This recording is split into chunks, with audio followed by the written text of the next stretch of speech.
Hello guys, welcome to my video. My name is Ashish and in today's video, we are going to continue with our Taipy Framework videos, the tutorial videos. This is going to be our part 3. In previous video, we have seen how to use this Taipy Studio that is actually an extension to Visual Studio. So we basically built configuration which is like a handling data pipeline into your project.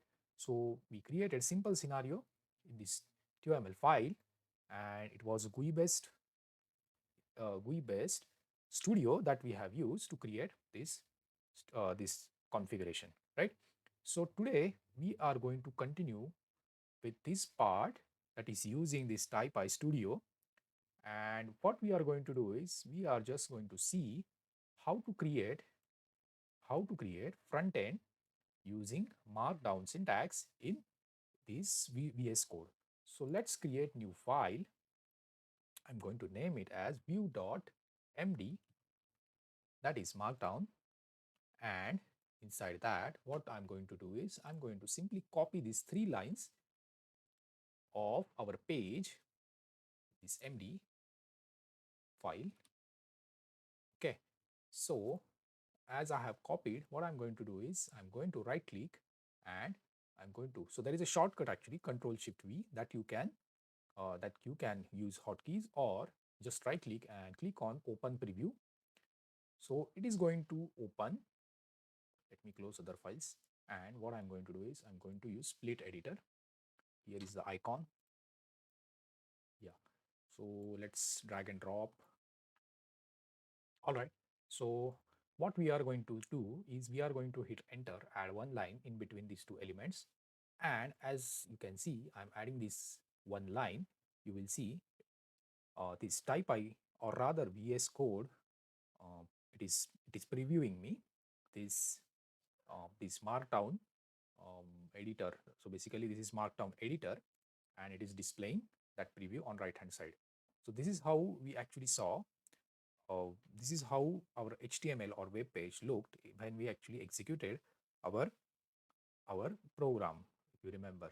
Okay, so what we are going to do, we are going to continue with this, and we are going to see some more powerful features of this editor. So first of all, let's see if I want to add some image. I'm going to add one image here, which is Python logo itself. I'm going to just drag and drop.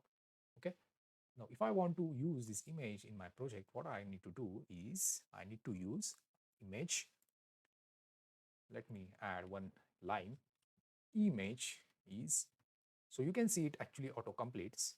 So here I am supposed to use a name, that is Python logo, and it's pretty weird name.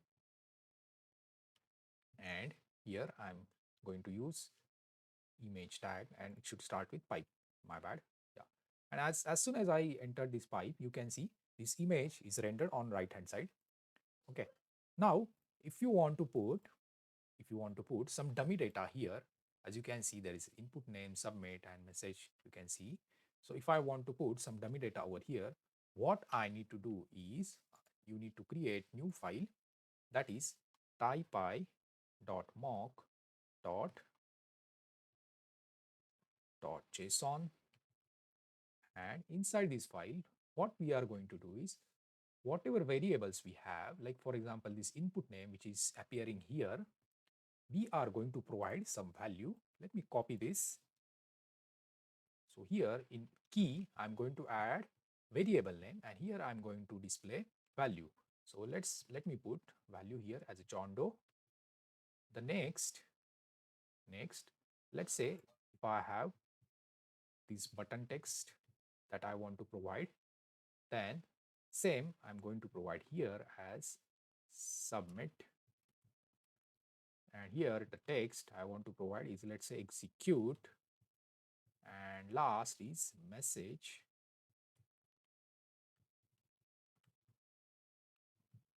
Okay, so let me type mock.json, close this. Now what I'm going to do is just to refresh this, I'm going to delete this line and enter. Okay, and you can see all these variables that we provided values that we provided, John Doe, execute, hello world, those are now available here on right hand side. So this is how you can provide values and mock values to your project. All right. So this is very simple. If you want to provide table and chart controls, those can also be previewed in your project. Okay. So to use them, so let's look at them, how to display, how to use chart and table in next video.